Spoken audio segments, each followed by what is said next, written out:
श्रीमन्नारायणी नारायणी हरि हरि भजमन नारायणी नारायणी हरि हरि। तेरी लीला सबसे प्यारी प्यारी हरि हरि। श्रीमन्नारायणी नारायणी हरि हरि। हरि ओम नमो नारायण। ओम नमो नारायण। हरि ओम नमो नारायण। हरि ओम नमो नारायण। श्रीमन्नारायण नारायण हरि हरि भजमन नारायण नारायण हरि हरि। राधे राधे। आज मैं आपको भगवान के 24 अवतारों की कथा का वर्णन करने जा रही हूँ, और जो कि श्री भक्तमाल कथा के अंतर्गत मैं आपको 24 अवतारों का वर्णन सुनाऊंगी। और आप लोग सभी लोग ध्यान पूर्वक सुनिएगा, और हर अवतार का एक अलग वीडियो बनाऊंगी, क्योंकि ऐसे वीडियो बहुत बड़ा हो जाएगा। तो इसलिए आप सभी ध्यान से सुनिएगा, और फिर अगर आपको अच्छा लगे तो वीडियो को लाइक शेयर भी कीजिए, और कमेंट में राधे राधे भी अवश्य लिखिए, और यह भी बताइए कि कथा आपको कैसी लगी। चलिए अब चलते हैं कथा की ओर। भगवान के 24 अवतारों की कथा। अचिंत्य परमेश्वर की अतर्क लीला से त्रिगुणात्मक प्रकृति द्वारा जब सृष्टि प्रवाह होता है, तो उस समय रजोगुण से प्रेरित हो वे ही परब्रह्म परमात्मा सगुण होकर अवतार ग्रहण करते हैं। वस्तुतः यह जगत परमात्मा का लीला विलास है। लीला रमण का आत्माभिरमण है, और इसलिए भगवान अपनी लीला को चिन्मय बनाने के लिए अपने ही द्वारा निर्मित जगत में अंतर्यामी रूप से स्वयं प्रविष्ट भी हो जाते हैं। वे परम प्रभु अजायमान होते हुए भी बहुत रूपों में लीला करते हैं। उनकी यह लीला उनके अपने आनंद विलास के लिए होती है, जिसके फलस्वरूप भक्तों की कामनाएं भी पूर्ण हो जाती हैं। भगवान का अपने नित्य धाम से पृथ्वी पर लीला अवतरण ही अवतार कहा जाता है। कल्प भेद से भगवान ने अनेक अवतार धारण कर अपने लीला चरित्र से संत जन परित्राण, दुष्ट दमन और धर्म संस्थापन के कार्य किए हैं। उनके अनंत अवतार हैं, अनंत चरित्र हैं, और अनंत लीला कथाएं हैं। वे उनमें से 24 प्रमुख अवतारों का संक्षिप्त निदर्शन प्रस्तुत किया जा रहा है, जो कि अब मैं करने जा रही हूँ मत्स्य अवतार यानी कि मछली का अवतार जो भगवान ने लिया था, उसका वर्णन मैं करने जा रही हूँ। सबसे पहला अवतार भगवान का है मत्स्य अवतार। ब्रह्मा जी के सोने का जब समय आ गया और उन्हें नींद आने लगी, उस समय वेद उनके मुख से निकल पड़े। जब ब्रह्मा जी के सोने का समय आ गया, उनको नींद आने लगी, तो वेद उनके मुख से निकल पड़े, और उनके पास ही रहने वाले हैग्रीव नामक दैत्य ने उन्हें चुरा लिया।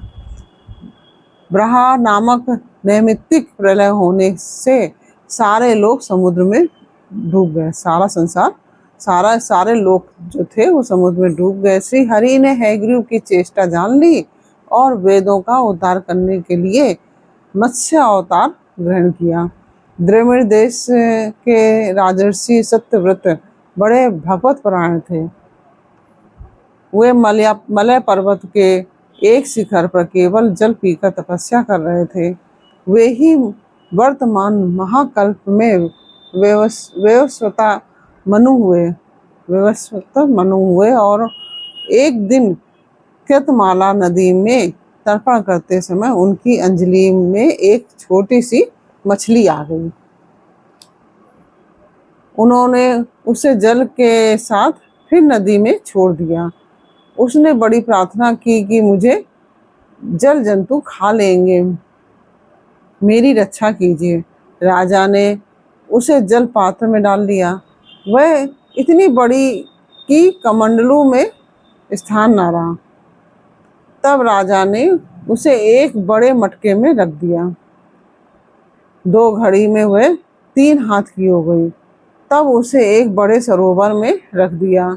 थोड़ी ही देर में उसने महामत्स्य का आकार धारण किया।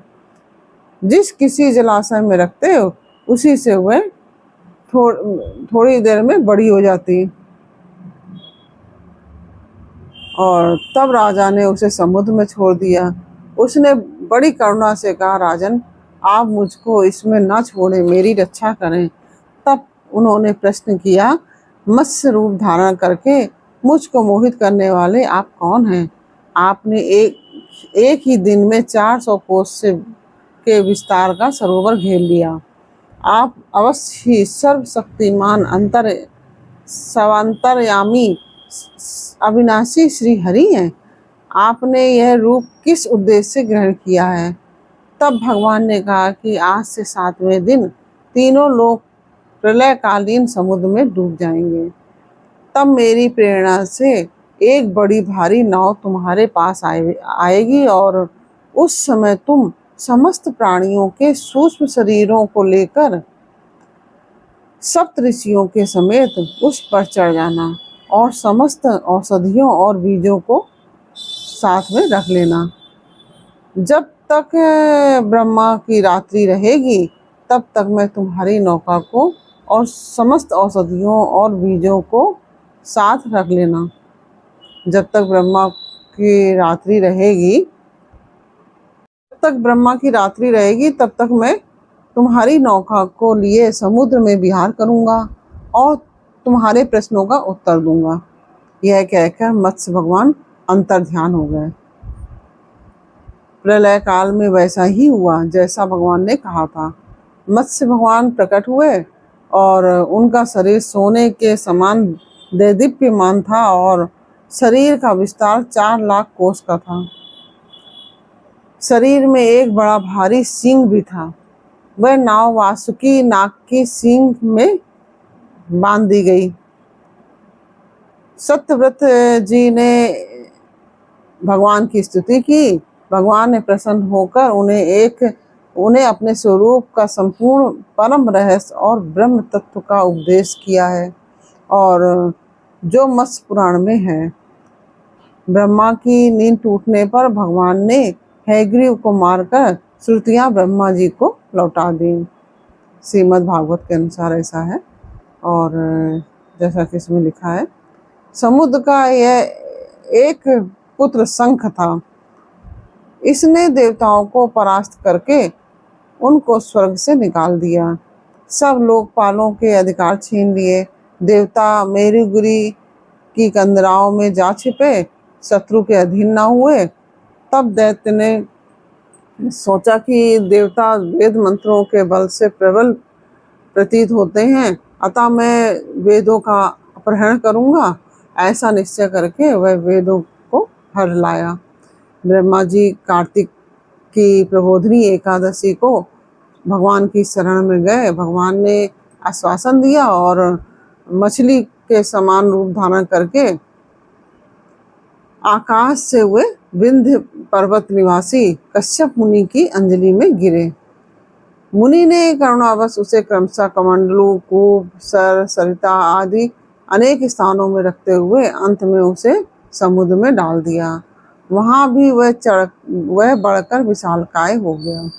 तदंतर उन मत्स्य रूपधारी भगवान ने शंखासुर का वध किया और विष्णु रूप में उसे हाथ में लिए हुए बद्री वन में गए।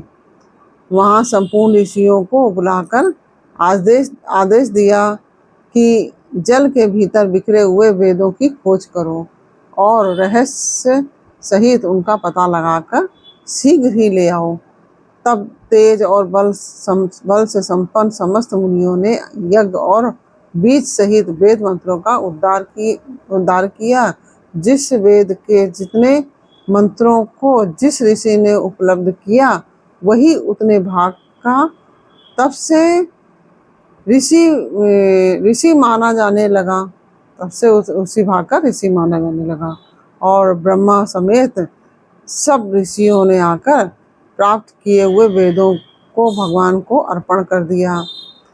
दिति के मकर, हैग्रीव, महाबलशाली हिरण्याक्ष, हिरण्यकश्यप, जम्ब और मैं आदि पुत्र हुए। मकर ने ब्रह्मलोक में जाकर ब्रह्मा जी को मोहित करके उनसे संपूर्ण वेद ले लिए। इस प्रकार स्थितियों का अपहरण करके वह महासागर में घुस गया। फिर तो सारा संसार धर्म शून्य हो गया। ब्रह्मा जी की प्रार्थना से भगवान मत्स्य रूप धारण करके महासागर में प्रविष्ट हुए और मकर दैत्य को थूथुन के अग्रभाग से उदीर्ण करके उन्होंने मार डाला और अंग उपांगों सहित संपूर्ण वेदों को लाकर ब्रह्मा जी को समर्पित कर दिया। इस प्रकार से यह मैंने मत्स्य अवतार की कथा आपको सुनाई। और इसके आगे मैं बारह अवतार की, भगवान बारह की कथा सुनाऊंगी, और जो कि अगले वीडियो में सुनाऊंगी, क्योंकि वीडियो बहुत बड़ा हो जाएगा, इसलिए मैं इस तरह से एक एक अवतार की कथा का वर्णन करूंगी। और यह कथा आपको कैसी लगी है मुझे कमेंट बॉक्स में अवश्य बताइए। अच्छी लगी हो तो वीडियो को लाइक शेयर कीजिए, कमेंट में राधे राधे अवश्य लिखिए। श्रीमन्नारायण नारायण हरि हरि, भजमन नारायण नारायण हरि हरि। तेरी लीला सबसे प्यारी प्यारी हरि हरि, तेरी लीला सबसे न्यारी न्यारी हरि हरि। हरि ओम नमो नारायण, ओम नमो नारायण, हरि ओम नमो नारायण, हरि ओम नमो नारायण। राधे राधे। यह मैं भजन इसलिए गा रही हूँ, एक लाइन गा रही हूँ। कहते हैं कथा कोई भी करो उसमें शुरुआत में और लास्ट में 2 लाइनें जरूर बोलनी चाहिए भजन की। अगर आपको सही नहीं लग रहा है तो मुझे कमेंट बॉक्स में बता दीजिए, तो मैं अगले वीडियो में नहीं करूँगी भजन। फिर मिलते हैं आपसे अगले वीडियो में। राधे राधे।